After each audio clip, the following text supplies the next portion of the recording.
Hi, everyone. Today on the Time for Teachership podcast, we have Beth Napleton. Beth brings 25 plus years of education experience to her work. She founded the charter network Chicago Collegiate and served as chief executive/academic officer. Chicago Collegiate has annually had 100% of mostly first-generation students accepted to college. And prior, Beth led a team to train 650 new TFA or Teach for America teachers. She deepened her people and instructional leadership skills at KIPP and first started teaching in Washington Heights with TFA. Beth graduated from Barnard College and Pace University. She was an adjunct professor at Dominican University and completed Relay's National Principal Supervisors Academy. She's Gallup Strengths certified and is now a coach-sultant for leaders. Let's go ahead and meet Beth. I'm educational justice coach Lindsay Lyons, and here on the Time for Teachership podcast, we learn how to inspire educational innovation for racial and gender justice, design curricula grounded in student voice, and build capacity for shared leadership. I'm a former teacher leader turned instructional coach. I'm striving to live a life full of learning, running, baking, traveling, and parenting because we can be rockstar educators and be full human beings. If you're a principal, assistant superintendent, curriculum director, instructional coach, or teacher who enjoys nerding out about co-creating curriculum with students, I made this show for you. Here we go. Beth, welcome to the Time for Teachership podcast. Thanks for having me, Lindsay. I'm excited to be here. I'm excited too. And so what some folks tell me is like, okay, you read the professional bio and there's like more to me than that, right? A list of my accomplishments or something. Or there's like, things happening in the world or something on my mind. Like there's sometimes like a place that I want to create at the start of each episode for like any additional things to keep in mind as we have this conversation. And so I'm going to throw it to you to let us know if there is anything people should know about you or things you're thinking about. Yeah. I think probably in my heart of hearts, I really want to be teaching sixth grade English language arts and, being a dean of instruction, which might have been my favorite job ever. But I currently have a sixth grade daughter. So that's like enough sixth grader in my life right now. I have the 24/7 version of it. But I'm really like, I am like an educator at heart. Like I've been, doing my own thing in my business for a few years and it kind of life has taken me in a different direction. But I think that people often will tell me like, you get schools, you get how they work. I'm like, yes, these are my people. Like I always like feel at home when I walk into a school. I like know the challenges and I get when you don't have time to go to the bathroom and I get how hard it is to figure out, the Halloween dance scheduling or whatever it is. And so I feel like that's just helpful to know is that like, sometimes when people talk about consultants, it's like, oh, they're so pie in the sky or they don't understand what's happening. It's like, no, I'm one of you. I promise. I love that grounding. And the former literacy teacher in me is like, yeah, sixth grade ELA. It's the best. That's awesome. So one of the things that I like to start with in terms of the content we'll be talking about is, every guest, every person I think in the field of education has a big dream for like what they wish the educational space would be. And I like to ground it in Dr. Bettina Love's words around freedom dreaming. So she says, their dreams grounded in the critique of injustice, which I think is just so beautiful. And I'm curious to know, with that in mind, what is that big dream for you? What's the dream you hold for education? I think what I've spent my whole career working on and will unfortunately probably continue to work on until my career is over is how do we make schools places that ensure that kids have the opportunities that they want, right? How do we do our job preparing kids so that when they leave, 12th grade, they can become an entrepreneur, go to college, be a doctor, whatever they want to be an athlete, go join the military. I have worked in so many schools that was not the case early in my career. And so I did a lot of volunteering in college and spent a lot of time in schools that were just kids couldn't do basic math or reading or writing. And so I purposely spent the bulk of my career working in schools that were really actively working to subvert that paradigm and make sure that kids had the options that they needed. And also, I think, felt supported as people and we're growing developmentally appropriately. And we're developing those social emotional skills that are so important to making sure that we thrive in the world. And when I look at the world around us and I used to tell my students, like, we have so many problems in this world, like we have really messed the world up and we need you to really come in and help. And that is the academics. It's also the social emotional, it's the interpersonal skills. It's the vision for a better world. It's the justice, it's the advocacy. And our schools should really be microcosms that prepare students to live the lives of their choice as they work to make the world a better place. I really love that. I think that's so good. And the idea of like the microcosms, right? I often talk about student voice and student leadership. And my frustration is always when people are like, oh yeah, that's a just in the future, like they're not ready yet. Like it's like in the future, but I like that in the word microcosm, it almost sounds like you're saying, right? Like it's now too, like they can do it now. They can do right? Like if you walk into, there are, pre-K classrooms that do an amazing job of this. And so it's like, if you're telling me like these 3 and 4-year-olds can do this, like we also can make sure your 10th graders can help run the show, right? It's hard. It's a hard change. It's a hard piece. There's like lots of elements of it. But I think that that's like, how do you make schools places where kids are really prepared for the world? In some ways it's okay. Like we can take these problems and unfortunately recreate them in our system to help you solve them. Yeah. Oh my gosh. Yes. And so I'm thinking now about all the different kind of pieces of that and how I typically coach, and the things I coach around are usually like, okay, so we have like the adult mindset piece and like, how do we approach this? We have the like technical, like what's our pedagogical tools? How do we assess? What is the content that we teach? And so I'm curious how your work kind of intersects with either one of these, multiple of these. What is kind of your approach to helping educators and leaders to really do this kind of work? Yeah. I mean, I think that, my background is such that I have a pretty strong instructional background. And I also have a strong cultural background in terms of both adult and student culture. And I know enough of the operations world to make sure that things can run on time. And so I've certainly worked with schools on like choosing new curriculum, or we'll work on, how do we do more like blended learning? But what I often find is again and again is that usually like people will bring me in to work on that, but actually the issue is like the team's not functioning well. Actually, the issue is that, right, there's like these 2 factions that are deeply entrenched and they like fight to the death. And so really most of my work now focuses on a lot of this kind of culture of partnership, making sure that there's clarity of roles and responsibilities, making sure there's alignment around common goals. And so usually people will kind of engage me and say, let's come in and talk about this. And I'll say, great. But my first step is almost always, let me just like get the lay of the land. Let's like look at surveys, do focus groups, do interviews, and like just make sure that what you're seeing, like it's the right time to take this step. Like if we have these 2 factions that are so entrenched, like they're going to stay entrenched through this process of choosing a new curriculum. So maybe we actually want to just like back up the truck a little bit and do some work around like considering the views of others and what's important to you and what's our value statement and what's our mission and how do we tweak this to help us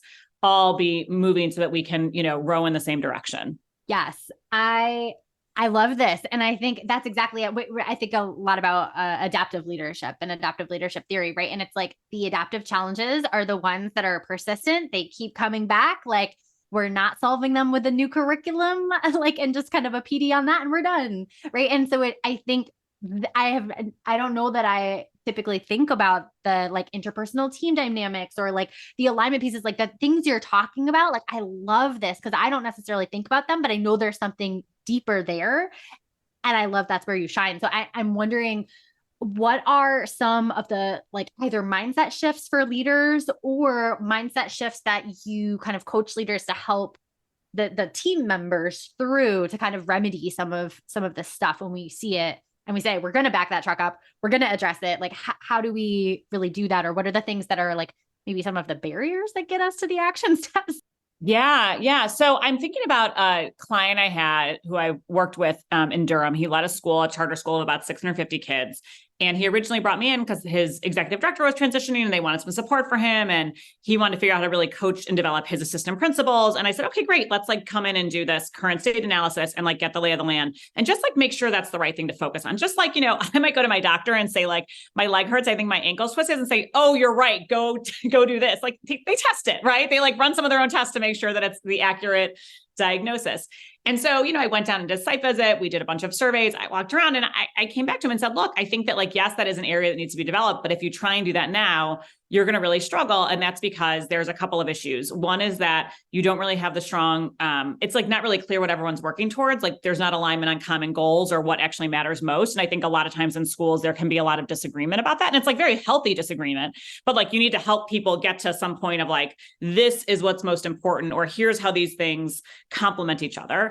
And I think, frankly, this principal took over as a leader during the pandemic. And so he started with this. I mean, I think his first year he started in school and then it went to the pandemic year. So he hadn't really had a normal school year, in his 3 or 4 years of school leadership. And I said, I think you're kind of fuzzy on what you think and believe and what it's okay for you to have strong opinions about and what you defer to others on. And I actually think that we need to spend some time getting clear on your vision as a leader. And you can do that alongside me as an experienced school leader and educator. Like we can develop this posts, and you can do this in a safe way so that then we can unveil to your team, here's what I think as a manager, here's what's important to me, here's what's not important to me, here's what I expect of you. And you have not only my own personal experience, but the experience I've gained by working with so many clients to say, that's actually a super reasonable expectation. And so now I can go in and say, actually, it is a reasonable expectation for me to say that you should come prepared to our check-ins. And I believe this, and I think this, and I can enforce this in a way that was helpful. And so I think that there's often issues like, are we clear on the vision? Are we clear on what we're working towards? I think there often are just like some baked in dynamics from like, we worked together for 3 years and this person has always done this and this. And so you have to kind of like unearth those and have some conflict and work through them around a common point of alignment. But I think there's often a lot that just makes it hard because humans are hard. Humans are complicated. and leading adults, like, almost everyone I know who works in leadership or administration is like, give me the kids any day. Like they're supposed to be, seventh graders are supposed to be like tribal. Like I've got this group of 40 somethings and they're like, what are we talking about? So. Yes. Oh my gosh. So many of the challenges, like one of the things that we were just talking about before we hit record is like this idea of adult problems getting in the way of student success. And so I think there's so much of that. And as you were saying, like that resonates with a lot of people. I'm sure the leader listening right now is nodding their head along with us. And so I'm thinking about the leader listening who is interested in this idea of getting the lay of the land of their school. And so if they don't have the funding to hire an external consultant, what is an action that they could take? Like I know you mentioned surveys, focus groups, like what might that look like to kind of do your own internal audit or lay of the land? Yeah. I mean, I would say that, I do say that one of the reasons that it can be helpful to bring someone external in is because people will always just like be no filter in a way they are not going to be with their boss.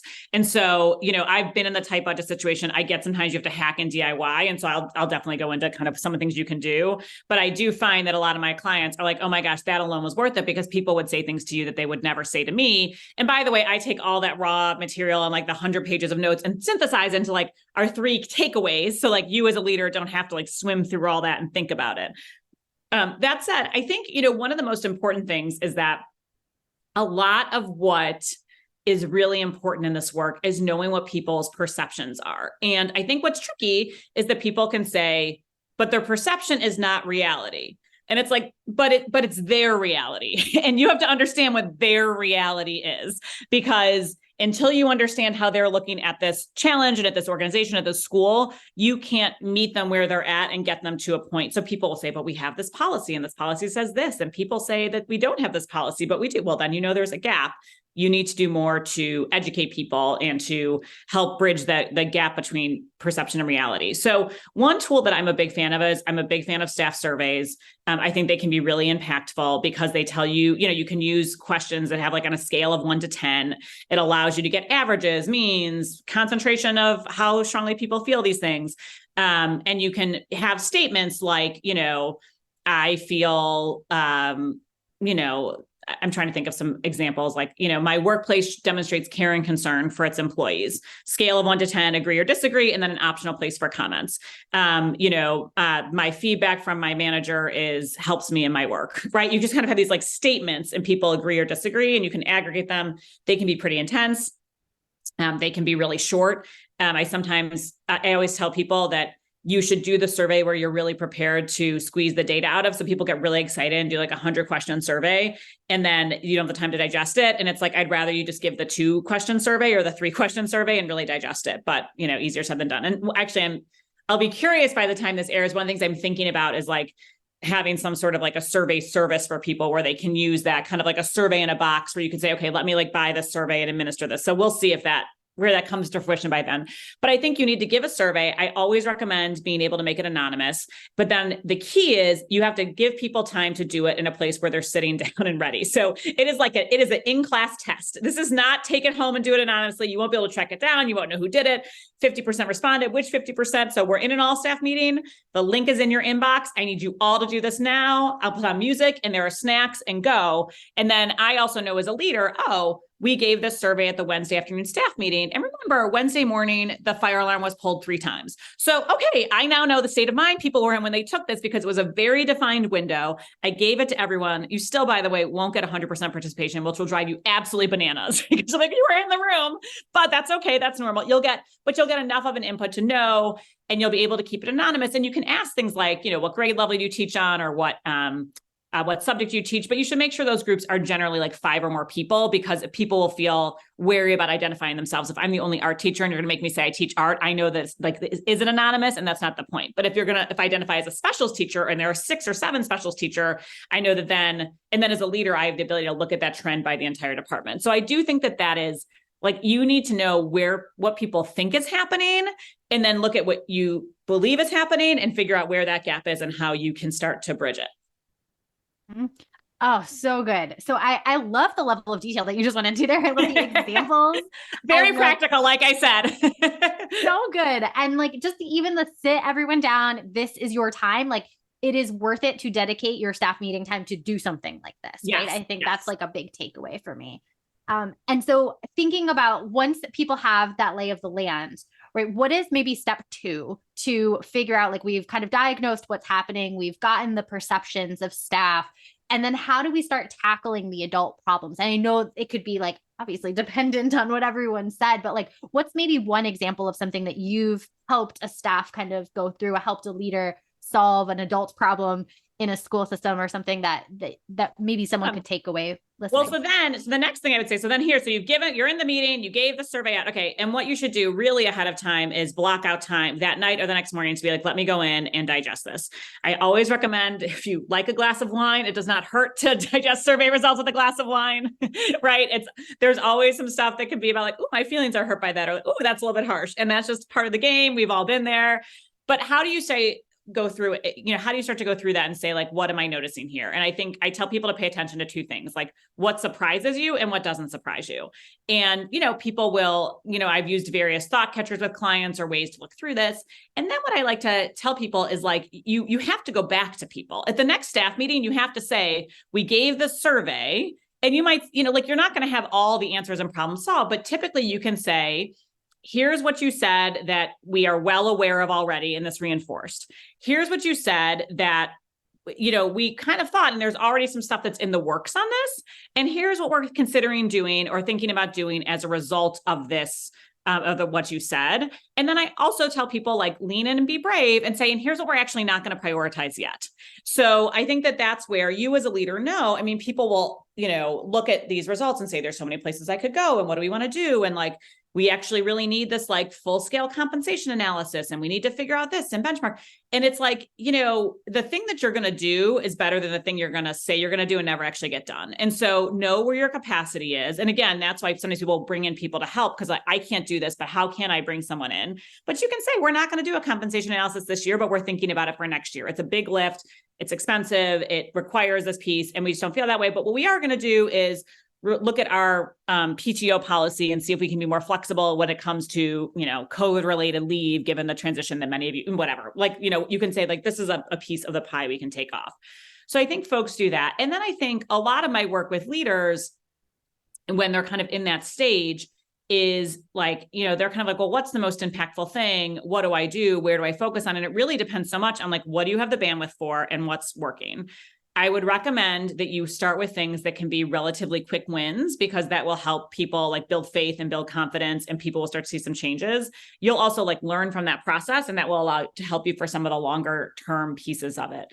But I think that is, it can be, it's a very useful tool to give, and a very useful way to kind of understand and to help people navigate and to think about what to do with this, because it is, I just think that like, it's rare as a leader that people kind of will give you their unfiltered opinion, because you don't have time to talk to everyone. B, like, it's not always meaningful. C, like, they're running to go make their copies or do whatever. And so when you ask people these questions in a survey, you can really get a sense of it. And it can be really impactful just to kind of help you like batch process those pieces. I love that. I do also really appreciate, right? Like, it is totally like a huge endeavor to do some of these things. And so bringing someone in is just like, if you have the finances to do that, like do that. Like it's just, it's like people always, even like a lot of times I coach people, right? And so as an executive coach, like people come with the agenda and they leave with the to-dos, and we can have some great thought partnerships. I can bring ideas up, I can do this. But one of the reasons that I try to do more of this like coach salting, which is a combination of coaching and consulting, is because I should leave with some of the to-dos. You have enough to do. Like week after week, I know I should have done this, but I haven't had time. Or then we had this fire drill, or then this teacher quit, or this person went to labor early. And it's like, I get it. I've been there. And like, you can't replicate yourself. So like hiring someone externally is the way you can like start to do that a little bit. And so I think it's always encouraging people, like, because you'll also be able to make traction more quickly, right? Which is ultimately what it's about, to get to that vision of these schools that are doing right by kids and what they deserve. Absolutely. Yeah. And one of the things, just to go back really quickly to one of the things you're talking about with like the process of here's what you do once you have the data, right? You're going back, you're sharing, here's what we're doing, here's what we're not doing.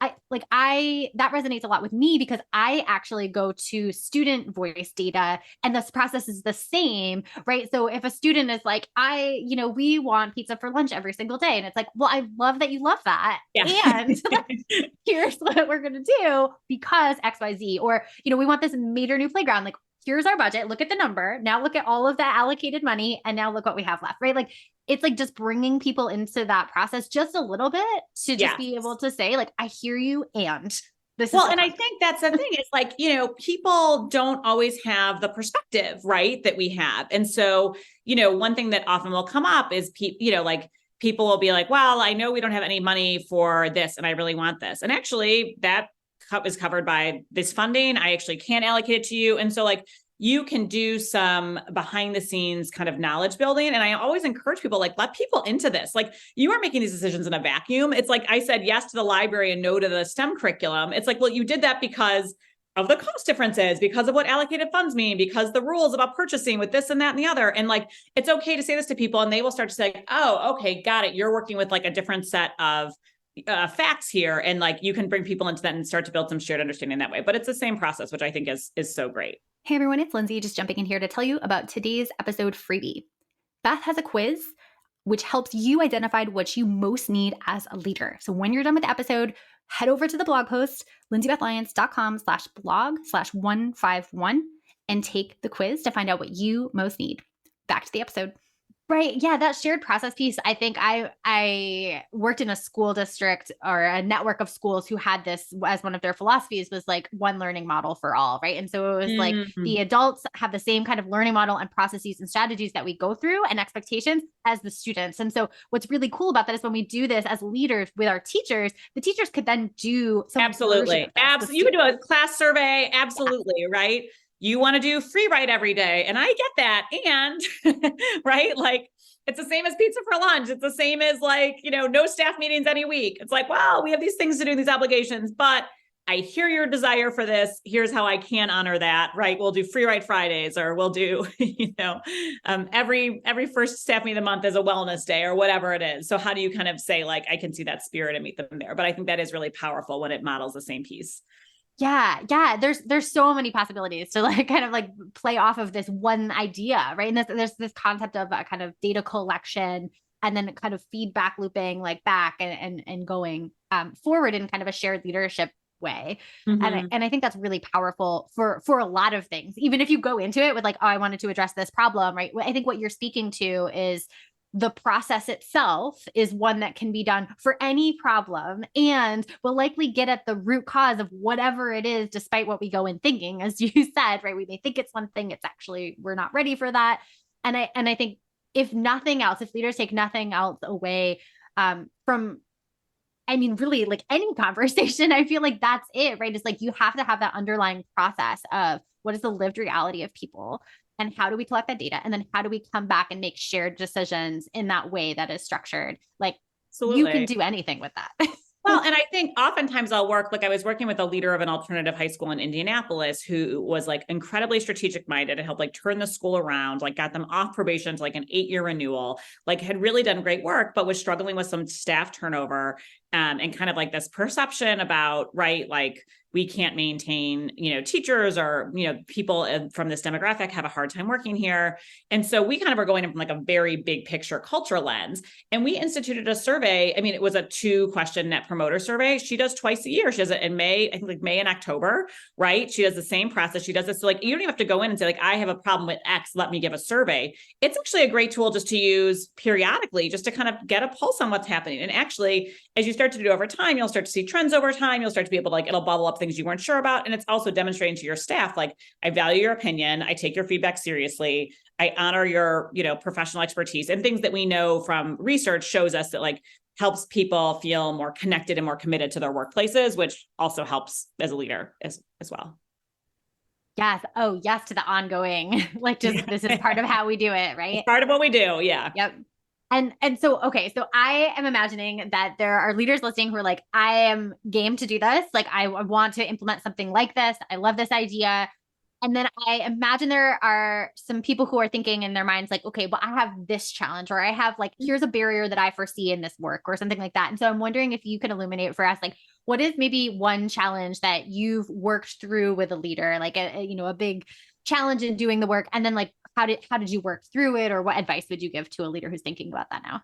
Yeah, totally. So I'm thinking about this principal, Christina, the one that I just mentioned in Indianapolis, right? Where she had done all this amazing work to really turn the school around and get them to a place where like their survival was on the brink. And like, then they got to a place and they do a really interesting model where their average student has been to 3 or 4 high schools before they go to them. It's an alternative school. So it like looks different than a lot of other schools, but people will compare it to the high school down the block or the high school they went to, but like the high school you went to doesn't have the average student attending 4.5 schools before they get to you. So like there's just some deeper issues. They have a lot of kids in the foster care system and in juvenile justice who, just have some additional needs. And she did an amazing job creating this model and thinking about how can we do this and how can we figure out where to go.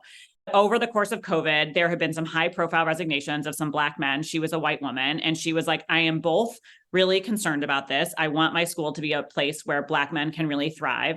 Like she had these barriers that I think a lot of leaders do, where it's like, I can't quite point to exactly what it is, but it's clearly there. And so there's this perception issue. There's this narrative. What are people saying behind closed doors, which is like not a great place to be in as a leader too, because like, it doesn't exactly make you want to like open your arms up and make cookies for the staff when you're like, what are they saying behind my back? And by the way, I'm also like working my butt off. And by the way, I got our charter extended. And like, if you turned your grades in, like, let's turn this on you. And so it was like a little bit turning on itself in that way. And so we were able to go in, do the site visit, do the current state analysis, talk to people, observe what was happening. And what was really interesting there is that so we like started talking earlier, and then she also was pregnant with her first child. And so she's like, so I've got all these issues I'm figuring out. I'm also about to go on maternity leave.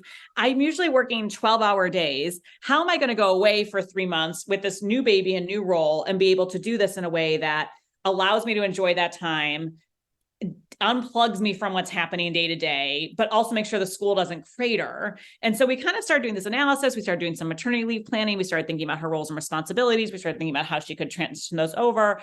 And she ended up having a really successful maternity leave. She was totally like, which was exactly what was desired, which was like radio silence for 8 weeks. And then she kind of did a step up back into the role. But I think often in terms of the barrier, it like can feel slippery. Like there's something here, and what is it? And part of that is people's perception. Part of it's because of like the rumor mill effect of some of these pieces. Part of this is because leaders will be concerned about like A and B, and their teams will be concerned about X and Y. And so it feels like they're not on the same page because they're not on the same page.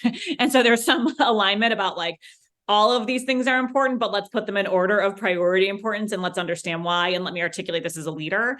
And a lot of that as a leader means also saying things that you know are going to be unpopular and not well received. And that is just challenging as a human and as somebody who's working with people.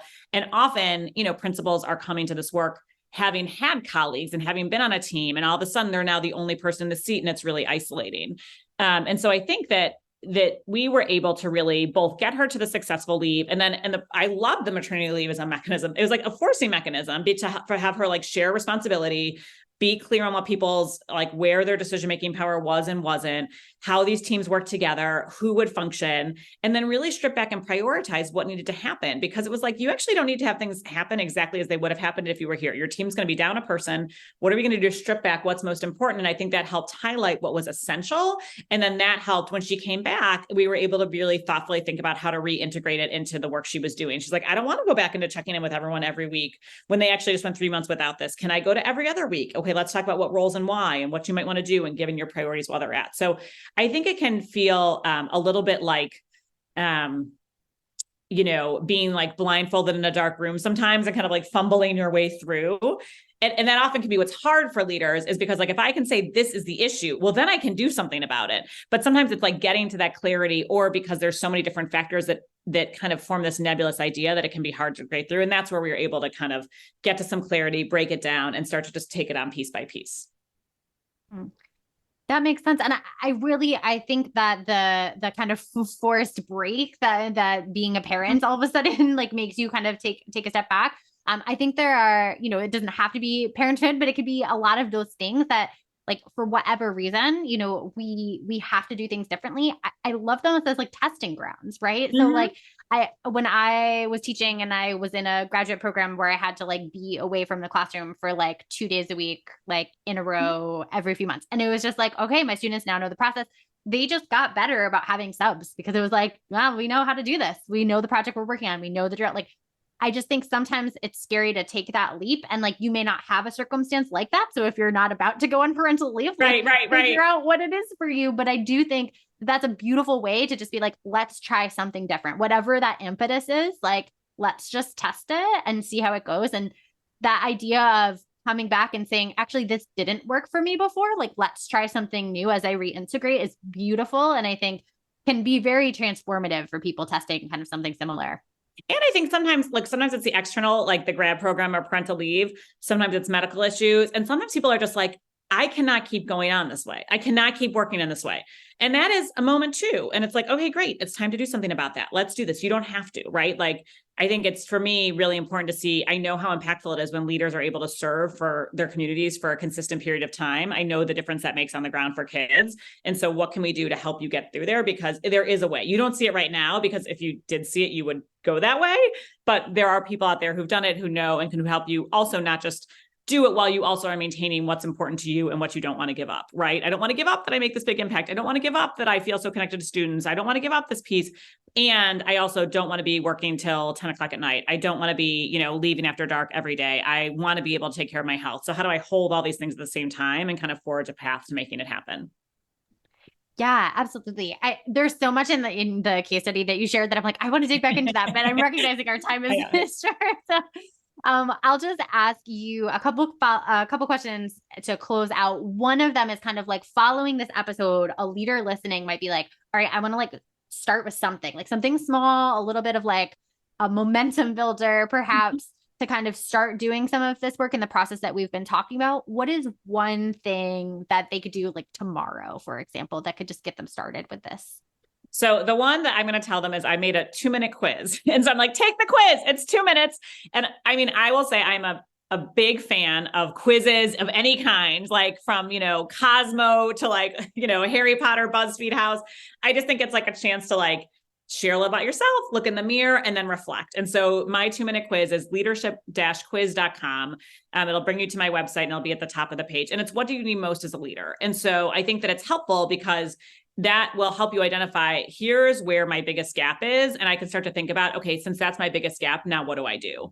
And how do I actually might be tweaking the quiz a bit. So it might be slightly different by the time that this episode airs. But I think that that's always a good place to start, because you have to be able to identify your needs and think about where this is. And what I like about the quiz, it's like kind of a fun, whatever way to get to some of these issues that many leaders have and struggle with, and then helps you say, okay, that's what I need most. And so now how do I think about that in the scope of the problems that I'm considering? I love that because so many times I think like, and I do this too. It's like, okay, get on a call. We could like help identify the thing. And this is like doing it without getting on a call. You could do it on your own. And then I'm sure like, it kind of leads them to like, okay, here's like the definition of wherever you are and maybe some suggested next action steps. And then you can work with Beth. And so I think that is brilliant to be able to just have a 2-minute quiz, right? That's really quick. Do it online at the grocery store, right? While you're like filling your car up with gas. Like we're all about that. So love it. And then, so the final 2 questions I have for you as we close out, this one is fun, does not have to relate to education or your work, but it can. What is something that you have been learning about lately? What have I been learning about? I have been learning a lot about Judaism. So I actually have, with all that's going on in the Middle East, because I felt like my own education had some real gaps in like understanding, like, how did we come to be at this moment? I didn't have the well-rounded global education in my K-16 experience. I recently moved to New York City, and New York has a really, the part I live in has like a really distinct Jewish identity and flavor, which is really interesting. And so I feel like as I'm getting to know that and thinking about this, I'm thinking about this global context. Thank you. Finally, I think you mentioned this a little bit, but where can people learn more about you or connect with you? Yeah. So you can go to my website, bethnapleton.com, and that has a bunch of information on where we'll be able to go. And right around this time this episode airs, I think we'll also have a new website, Leveled Up Leadership. I'm not 100% sure yet. I don't think we've reserved the domain. So it'll direct to there, but that will tell you a little bit more about my background. It has blog posts, it has resources, it has the best time of the year to reset, how to think about using these pieces, how to react to surveys. So again, I try to make it full of really practical resources that people can use and serve as a reference point. And there's lots of different ways to go. So my website, bethnapleton.com, is a great place to go. And I also am on LinkedIn and a tiny bit on Instagram, but more on LinkedIn. So awesome. And we'll link to that in the show notes. So anyone who's doing something other than typing. Yes. If they're not sitting there listening and focused. Yes. They're folding laundry or driving home or doing all those good things that we know leaders cramped for time are doing. Absolutely. Well, Beth, thank you so much for being on the show today. I really appreciate it. Thanks for having me, Lindsay. It was so much fun. I appreciate it. If you like this episode, I bet you'll be just as jazzed as I am about my coaching program for increasing student-led discussions in your school. Shane Safir and Jamila Dugan talk about a pedagogy of student voice in their book, Street Data. They say students should be talking for 75% of class time. Do students in your school talk for 75% of each class period? I would love for you to walk into any classroom in your community and see this in action. If you're smiling to yourself as you listen right now, grab 20 minutes on my calendar to brainstorm how I can help you make this big dream a reality. I'll help you build a comprehensive plan from full-day trainings and discussion protocols like Circle and Socratic Seminar to follow-up classroom visits where I can plan, witness, and debrief discussion-based lessons with your teachers. Sign up for a nerdy, no-strings-attached brainstorm call at lindsaybethlyons.com/contact. Until next time, leaders, think big, act brave, and be your best self. This podcast is a proud member of the Teach Better Podcast Network. Better today, better tomorrow, and the podcast to get you there. Explore more podcasts at teachbetter.com/podcasts, and we'll see you at the next episode.